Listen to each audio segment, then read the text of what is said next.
অনেক সুন্দর। হ্যাঁ, আর বলিস না, খুব ভালো লাগছে। এক্সকিউজ মি, এই আপনি আমার দিকে তাকাই আছেন কেন? আপনি এই যে স্মৃতি, এই যে আপনার বয়ফ্রেন্ড বাপ্পি না, নিজের বয়ফ্রেন্ডকে সামলান, অন্য মেয়েদিক তাকাই থাকে কেন? ডিসগাস্টিং। কি দেখছেন?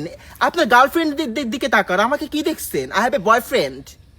ও my god, why you look me? কি একটা অবস্থা।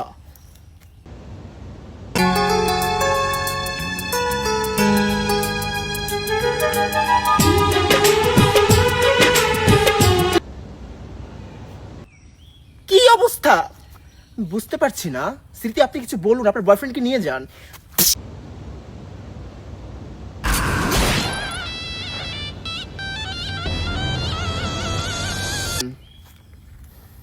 কি সমস্যা বাপি আপনার? লজ্জা লাগা উচিত, রাস্তায় বেরোতে পারি না এসব